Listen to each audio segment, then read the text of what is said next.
The deads are out in force again today, as we've a right rudimentary rodeo of regret brought to you courtesy of the brand new Invasive Species Management Department of the good old, still going, not dead US federal government. This brand new department, not affiliated with whoever it was that caused all this, have taken responsibility for data gathering in areas experiencing an influx of, well, invasive species. But there is no better source of data than Knox County, due to data somehow being available all the way back past the beginning of the infection. Which is strange because this new military scientific department didn't exist until just now. They've been recruiting hard. You might have seen people from your community disappearing recently. Don't worry, it's just because they were needed for urgent work with the Invasive Species Patrol, or whatever these jokers are calling themselves. As for the rest of us, let's sup on a new collection of failed frolickers and learn just how much exciting new science there is to discover when it comes to managing invasive species. Dead 10. Serena Lie. We'll be brief. Serena's story is that of most immune subjects studied in the wider world. Can you believe our own little invasive science managers department operates worldwide already? I'm proud of you all. Anyway, the story to which I allude goes as follows. First, the subject realizes that something is wrong as they go about their morning routine, be it through exposure to uncensored media broadcasts, or the even less censored broadcasts of the screams, moans, and occasional desperate gunfire coming from the local environment.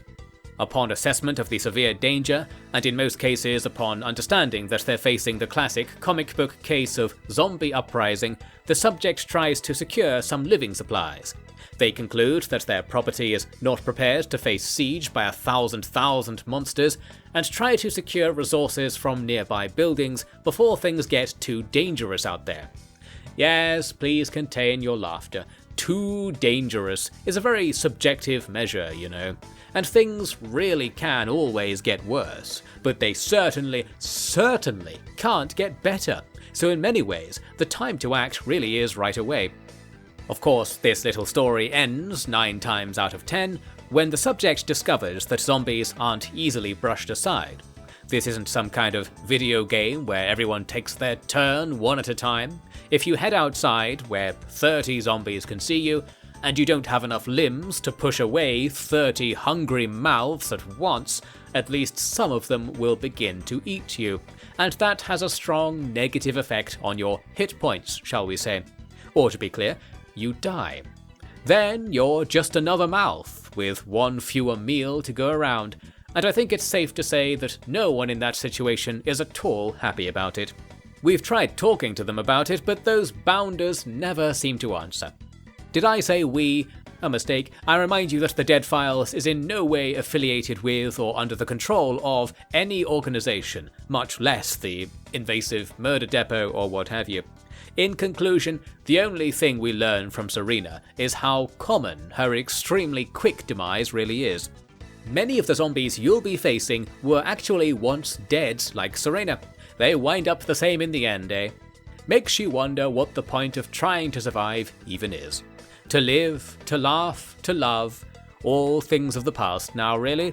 Goodbye to it, and hello to our next dead. Dead 11. Sherry Calvin.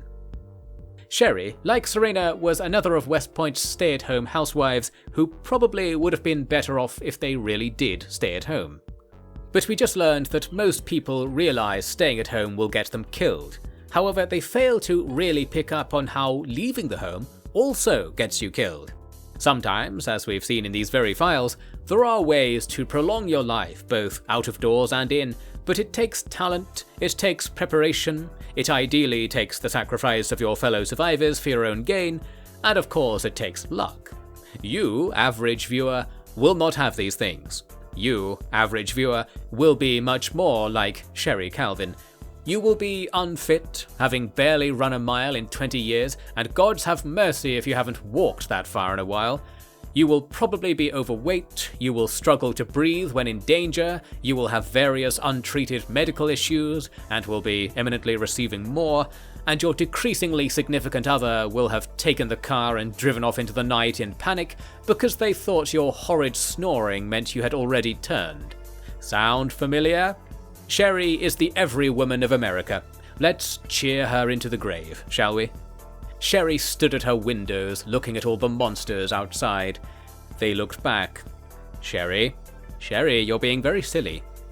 Yes, soon Sherry was grappling with a zombie in her bedroom, stabbing at it meekly with a bread knife, and while victory was hers, she was thoroughly infected by the time the action was over. Maybe she didn't know it, but she did know her injuries were going to cause trouble. Sherry wasn't stupid, she was just like you, clever enough to know she was doomed, but not clever enough to do anything about it. It would be nice to go one way or the other, wouldn't it?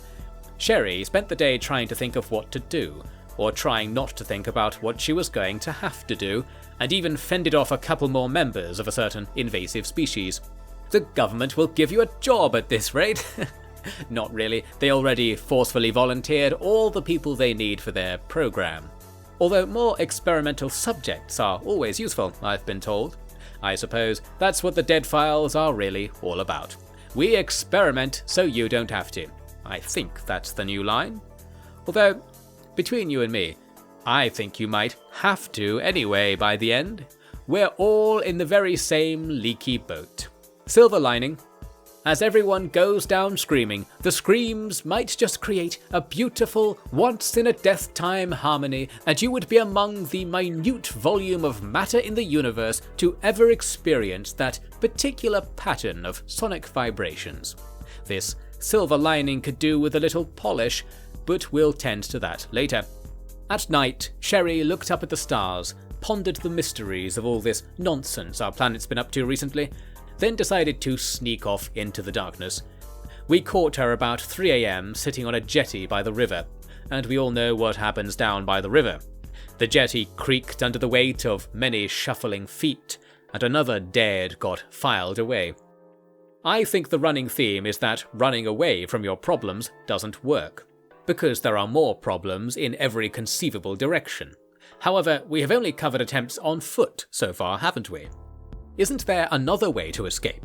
Didn't our civilization spend the last couple of hundred years laying down roads so we can go places? It's an idea, even if the helicopters didn't immediately spot you and enact the official quarantine measures. Well, you don't even need to worry about that stage, as evidenced by our next dead. Dead 12. Monroe Brubaker. Monroe lived right in the middle of West Point's tightly packed noodles of cut-and-paste white-panel main suburbs, a location he chose to be close to his unsuspecting victims. Yes, Monroe was a criminal, which hardly bears mention, but his karma situation wasn't helping him now. However, the skills he had learned over the years made him good at two things: sneaking about in the dark and taking things from other people's houses. And if you want to eat anything other than the old can of dog food you've got under the kitchen sink, you'll have to raid a plethora of pantries post-haste. And what better way to both handle the logistics of mass theft and take the load off your weary feet than to do your business in your car? Yes, at last, Monroe here had the bright idea of seeing if he could drive out of town. Now, there are two problems with Monroe's plan, if you don't count all the other ones. Two big problems. First, it is very unlikely that there'll be a road in the entire county that isn't already blocked up by pileups caused when masses of drivers first got hit with the nasty cloud, if the confirmed rumours are to be believed. Secondly, Monroe didn't have a car.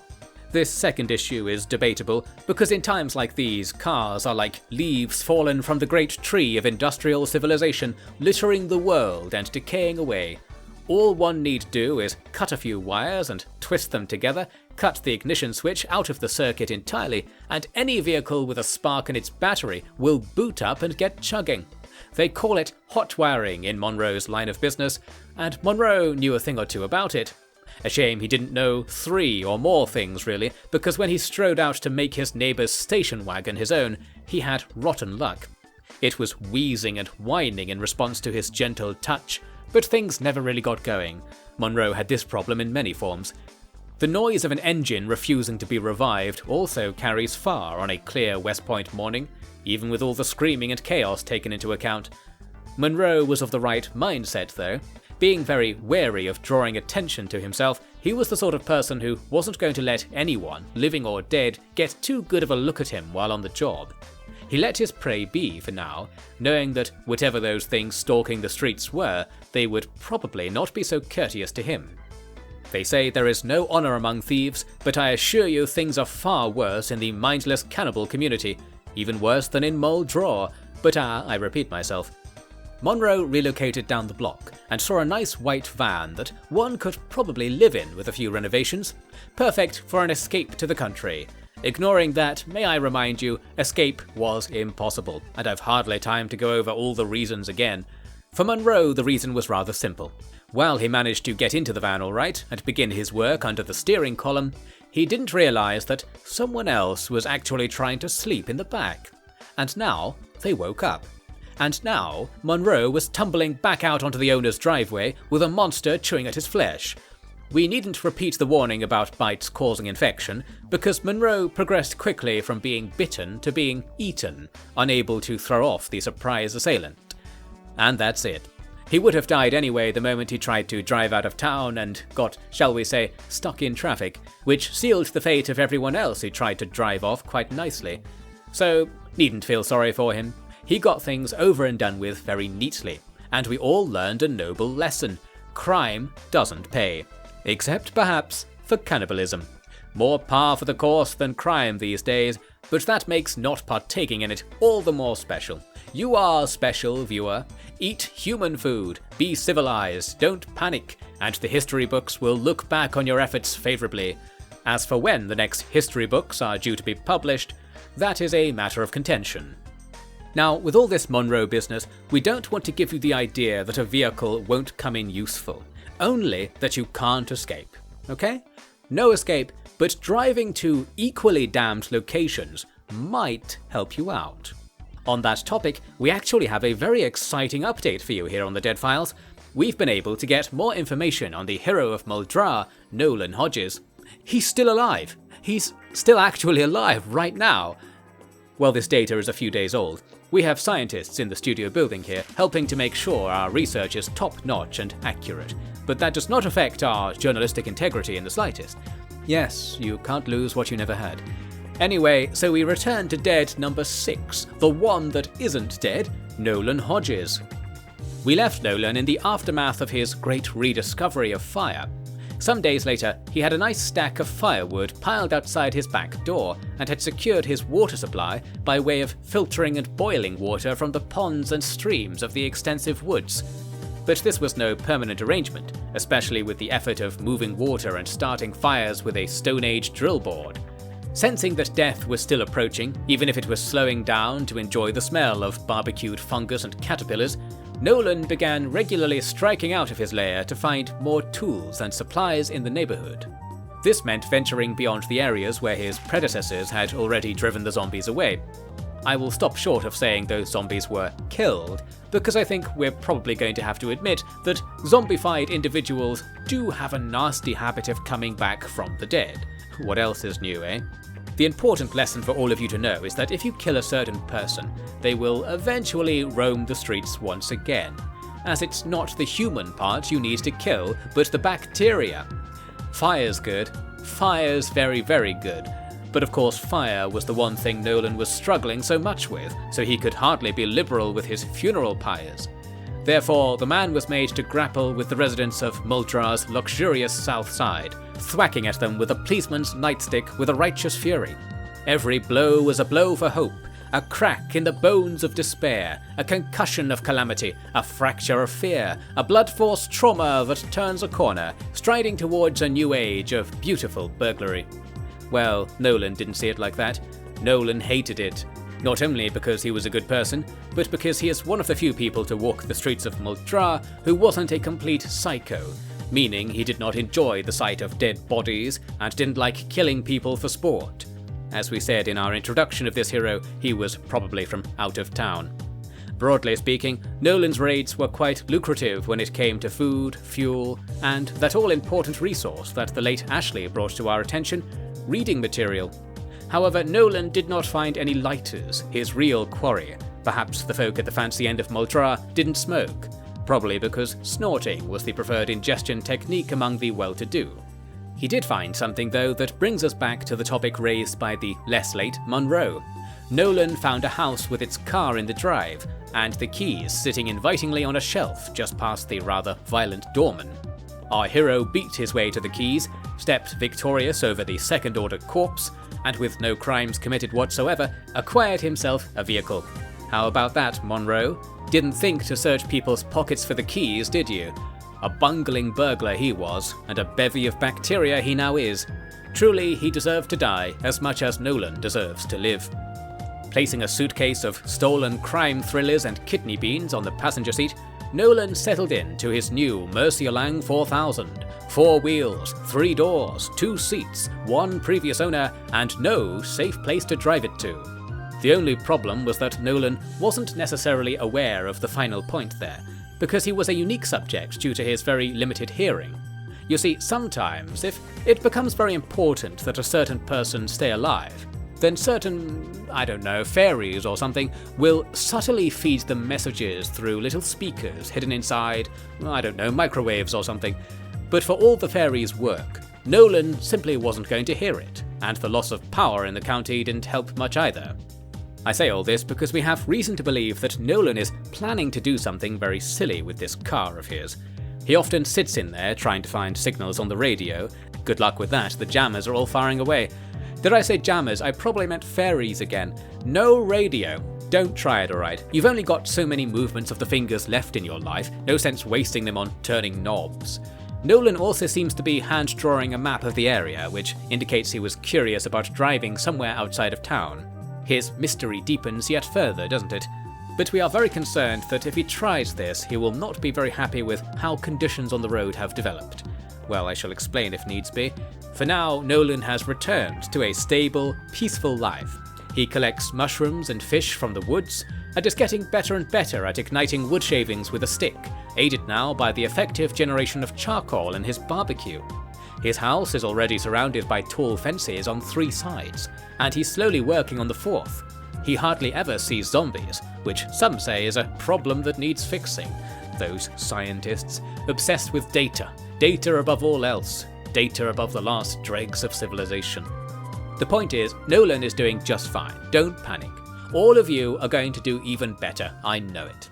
You should by now have received your general forecast for when the problem is going to affect you. Some of you may even have been extracted on special orders already. Lots of new faces around the studios these days, and if I ever left my quarters, I think I might have a few fans who would recognise my work here. It's all looking rosy here at the Dead Files, across the whole Invasive Species Madness crew, across all America, and indeed across the world, because when things hit rock bottom, the only way is up. Let's hope those rocks don't give way to the all-consuming megadepths of magma below, eh? Keep it up, everyone, and don't be caught dead, acting like a dead. You need to be luckier than lucky to last 5 minutes when there are people everywhere. Former people. Why are we cramming everyone into this place? Hardly enough room in the chopper for the supplies now. I understand we should save people, but what about us? Yeah, I'll shut up then. The generals always know best. They know all the secrets.